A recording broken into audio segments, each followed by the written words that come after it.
Assalamualaikum warahmatullahi wabarakatuh. Salam sejahtera bagi kita semua. Puji syukur kita panjatkan kehadirat Allah Subhanahu wa Ta'ala, karena dengan limpahan rahmat dan hidayahnya kita dapat berkumpul di sini dalam kegiatan bimbingan kelompok. Bagaimana kabar teman-teman hari ini? Alhamdulillah. Sebelumnya saya mengucapkan terima kasih karena telah bersedia hadir dan mengikuti kegiatan bimbingan kelompok ini. Untuk mengawali kegiatan bimbingan kelompok ini, marilah kita berdoa terlebih dahulu. Semoga kegiatan ini dapat berjalan lancar, bermanfaat, dan diridhoi oleh Allah Subhanahu wa Ta'ala. Mari kita berdoa menurut agama dan kepercayaan kita masing-masing. Berdoa mulai. Selesai.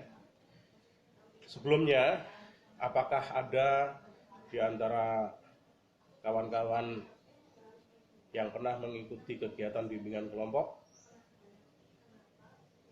Baik, jika belum pernah, ada yang mengikuti kegiatan bimbingan kelompok seperti ini, kira-kira menurut teman-teman, bimbingan kelompok itu apa?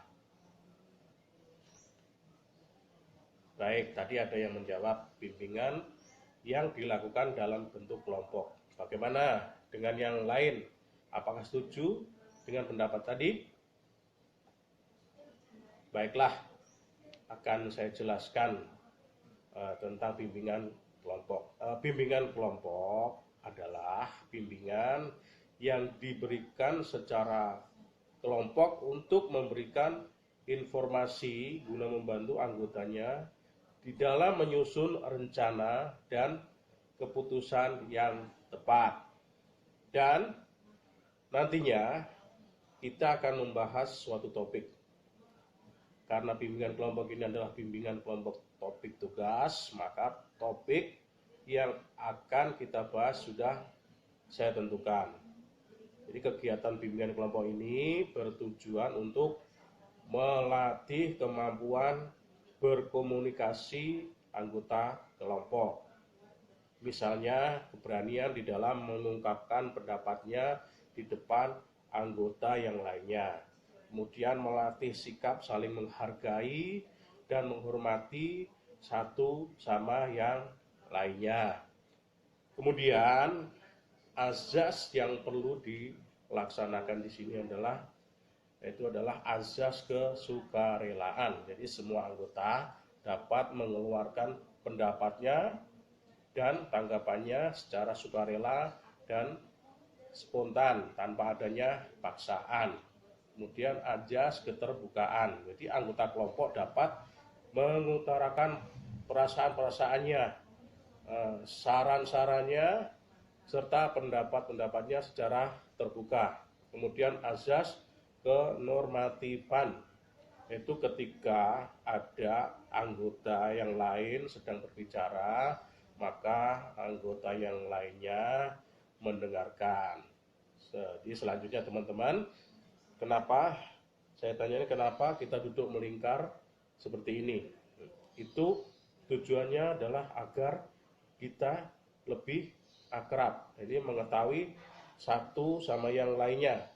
Jadi tidak ada yang dirugikan di sini. Jadi semuanya memiliki hak yang sama, memiliki hak untuk menyampaikan pendapatnya yang sama. Kemudian di dalam kegiatan bimbingan kelompok ini diharapkan teman-teman bersedia mengikuti kegiatan ini sampai dengan selesai. Jadi ketika teman-teman nanti memiliki ide atau gagasan, silahkan dikemukakan secara terbuka. Jadi tidak perlu ada yang ditutup-tutupi.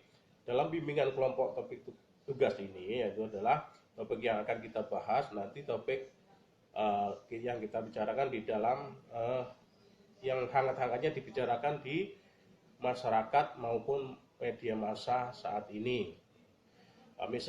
Misalnya nanti ada salah satu anggota yang berpendapat yang lain, silahkan mendengarkan terlebih dahulu. Jadi saya di sini sebagai pemimpin kelompok dan teman-teman sebagai anggota kelompok. Kemudian segala hal yang dibicarakan di sini sebaiknya tidak diketahui oleh pihak luar selain kelompok kita yang ada di sini. Jadi kemudian saya jelaskan di sini cara pelaksanaannya. Jadi nanti saya memberitahukan topik yang perlu kita bahas pada kesempatan kali ini. Selanjutnya kita nanti menentukan terlebih dahulu subtopik ya, maksud kami subtopik yang akan didiskusikan apabila teman-teman ingin menyampaikan pendapatnya dapat tunjuk jari. Jadi nanti akan menyampaikan yang ingin menyampaikan pendapatnya silakan nanti menunjuk jari terlebih dahulu, dan yang lain tolong mendengarkan dahulu. Jadi begitu sebaliknya, apakah penjelasan saya dapat dimengerti atau mungkin ada hal lain yang ingin ditanyakan sebelum kita memulai kegiatan ini. Baik, apakah teman-teman sudah paham? Baik, sebelum memulai kegiatan bimbingan kelompok ini, alangkah baiknya jika kita saling mengenal satu sama lain. Seperti pepatah lama mengatakan, tak kenal maka tak sayang. Oleh karena itu, kita perlu memperkenalkan diri terlebih dahulu. Perkenalan bisa saya mulai dari diri saya sendiri. Nama saya Puji Eko Santoso. Mungkin untuk lebih akrab, teman-teman bisa memanggil saya Eko. Dan di sini saya sebagai pemimpin kelompok. Kemudian kami persilakan bisa dilanjutkan oleh anggota kelompok yang ada di sebelah kanan saya.